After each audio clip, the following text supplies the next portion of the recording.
Hello, I'm Stephen, and I want to share the Fantastitch Shawl with you in this video. I'm going to show you how to cast on the shawl. So if you want to skip ahead straight to the techniques, and that's what you came here for, there's a timestamp below where you can skip ahead to the cast on. But first, I want to talk about colors, okay? The Fantastitch Shawl uses 7 colors. That's a lot. You can use more colors if you want, but the pattern is written and tells you exactly where to place 7 colors throughout the shawl. And the colors all get to mix and dance together with slip stitches and stripes. So this is the large size of Fantastitch, and I'm wearing the large size in a gray and gold color palette, but there's a small size as well in the pattern. So this purple version is the small size, which is still big enough. It's very generously sized, but it stops early. So you don't have to do those last couple sections before the chevron border. So with 7 colors, that's a lot of choices to make. So when in doubt, you can just choose all the colors of the rainbow and it's gonna look amazing. Or you can go neutrals with a pop, like I did with this gray and gold sample. Several shades of neutrals with 1 gold and a little pinky pop too. So you can never go wrong with lots of different grays and a couple color pops. But let's look at some other color options. Here is the large size Fantastitch, and look at all of those textures. We have slip stitch V's, a little bit of moss stitch and diagonal ribbing, some slip stitch polka dots, and these bricks. It is just a feast of stitches. So 7 colors, it doesn't really matter where you put the colors because they dance around in a lot of different places. But the colors that are used the most are colors A, this gold, colors C, this dark maroon burgundy color, and color E, which is the coral that I used in this sample. So colors A, C, and E are used the most. So I would use a wool or a more structural yarn that's not too airy and floaty. So I have some colors here. I put together a palette because I love putting palettes together. Sometimes I don't even knit them, but I just put palettes around my house and it's decorative display, which is another good excuse for buying yarn. You don't have to use it. Buying yarn is one hobby. If you knit with it, that's just a bonus hobby. So colors A, C, and E, these are La Bien Aimé's Cashmerino. You could also use a singles wool, a merino singles, or our West Wool Bicycle would be really nice as well. But something with wool I really recommend for colors A, C, and E, because those are going to be very prominent sections in the shawl. Twisted ribbing, diagonal rib, the main color of this slip stitch. So colors A, C, and E. The other colors, if you want to use some fluffy yarns, this is La Bien Aimée Kumo, a fluffy Surrey alpaca. That's really great to use for all the other contrast colors. Colors, what is that? We have colors B, D, F, and G. Those can all be really fluffy colors because you're not going to see them too much. They're going to be little accents like this lavender, this baby blue. Where else? Here's the baby blue again, and the lavender and the orange. That was a contrast color. So if you use a fluffy yarn for any of those, they're going to be really fun, fluid accents to your fabric. And yeah, more accent colors. So think about colors A, C, and E as the main colors. And the rest are just there to have fun. When choosing 7 colors, that's a lot to choose. So get something light, get something medium, and get something dark in your palette. And that's a great place to start. And then just play around by adding extra contrast colors. Let's build another palette. I have a lot of saturated West Wool colorways. I have some mohair. Okay, this is a good start to a palette. How to choose colors. Just get all the colors out and then play the color matching game. I really love how saturated all of these are together. So I might say, let's do 5 wool colors and let's add 2 mohair colors. I'm really liking these because I don't have these colors in my wool. So these will definitely contrast. I might use, I really like purple and orange and gold together. So maybe we call those colors A, C, and E. And let's just fill in the gaps. Colors A, C, and E. And we'll just put the other colors in an arrangement. And I think that's really nice. Very colorful, really saturated. If you want to tone things down, you could add some neutrals to your palette. Look at this. I think this is really fun. Something like this. Grays with color pops would be really nice. Or maybe add a blue in there. I think this could be very beautiful and a little more toned down to let those colors pop more. If you use mohair in your palette, you can hold mohair single for a very airy shawl, or you could hold 2 strands of mohair together to make it more fluffy and exaggerate that texture. Let's build one more palette. I'm really feeling these neutral mohair colors. And I have this merino singles from Life in the Long Grass. And I'm seeing something really rustic and earthy happening here. So let's grab something light. I'm liking this green tone. Something light, something medium.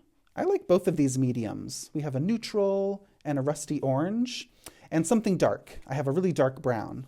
Okay, this means I'm going to get good contrast. I'm going to see that stitch clarity, light, medium, and dark, and let's fill in the gaps. What else are you liking? You can never go wrong with gray. And I quite like this icy cool gray.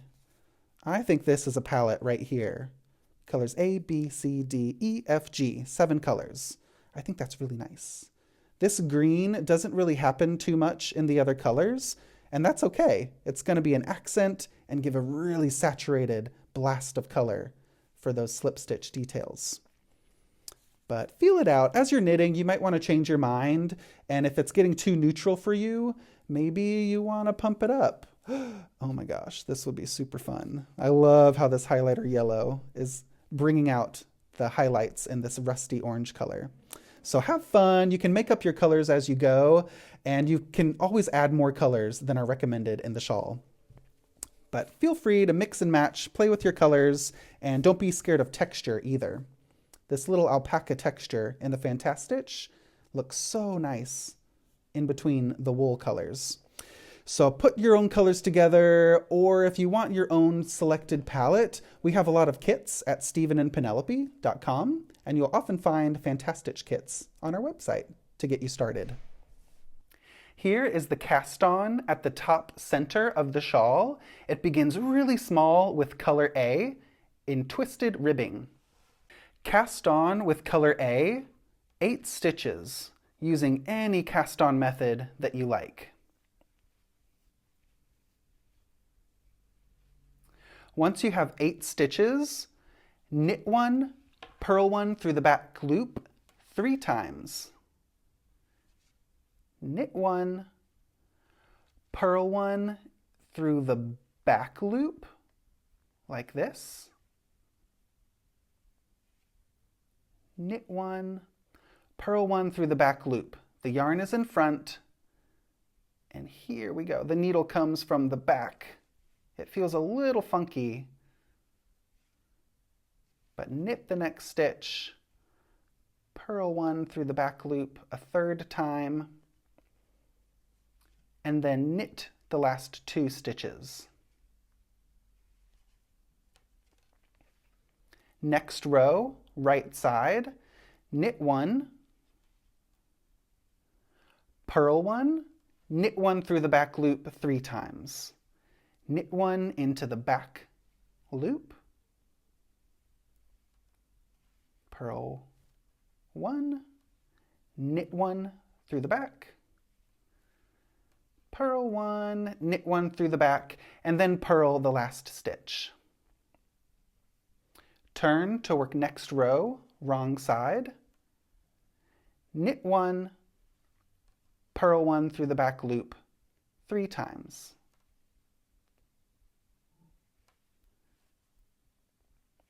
If you're holding the yarn in your right hand, purl through the back loop, wrap the yarn around, knit 1, purl one through the back loop,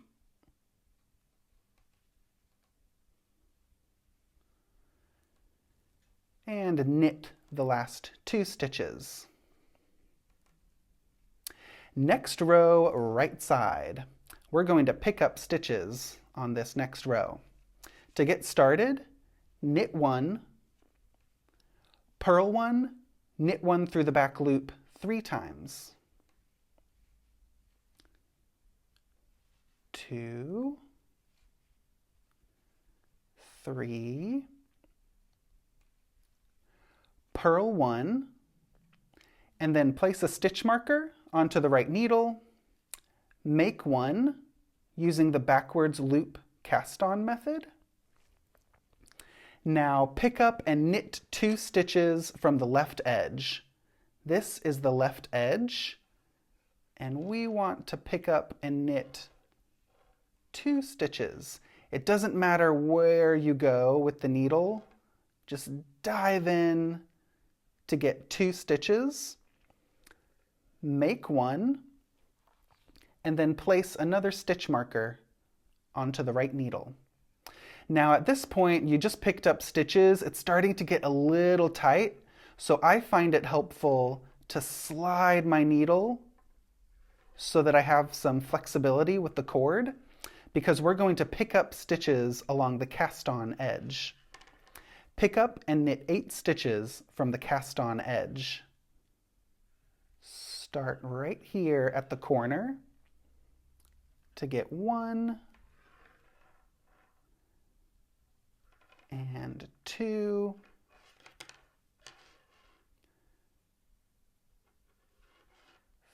3, 4, 5. If you just get 1 little strand of yarn, that's totally okay. It's kind of whatever you can get along this edge will work just fine.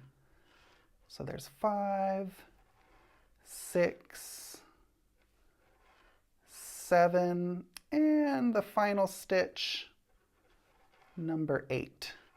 Whew.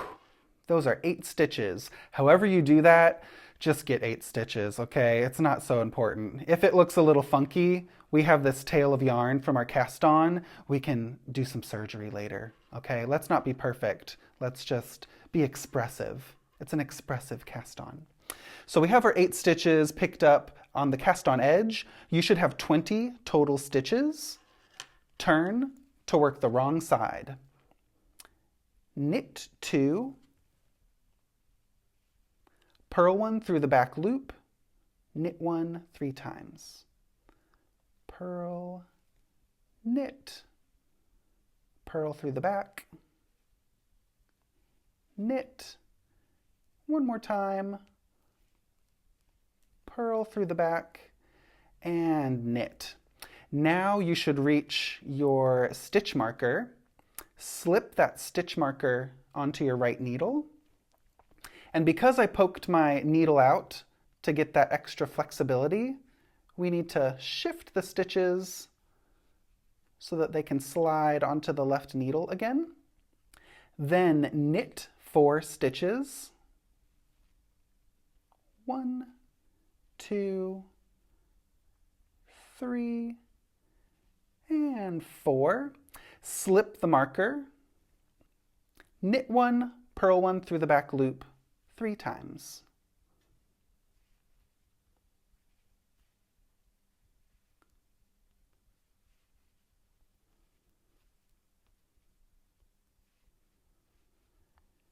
At the end of the row, knit 2. That was the end of the setup. So now we're ready for section 1, garter stitch, continuing with color A. Row 1, right side, knit 1, purl 1, knit 1 through the back loop 3 times,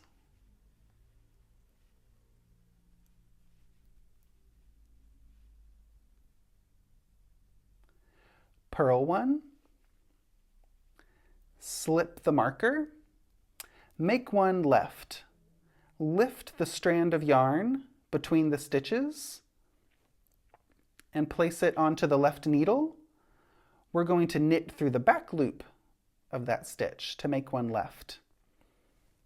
After you make one left, knit one, make one 4 times. Knit one, make one, knit one, make one, knit one, make one, and then make one right. Lift the strand of yarn from the back with the left needle, twist it by going into the front. Make one right. Now slip the marker, and again I poked my needle through those stitches so that it could be more flexible. So I'm going to get them back. Now that I have more stitches, I don't think I need to do that anymore. So I slipped the marker. I'm just going to keep my needles close together, and then I'm going to have all these stitches bunched up here. So slip the marker, purl one, knit one through the back loop 3 times.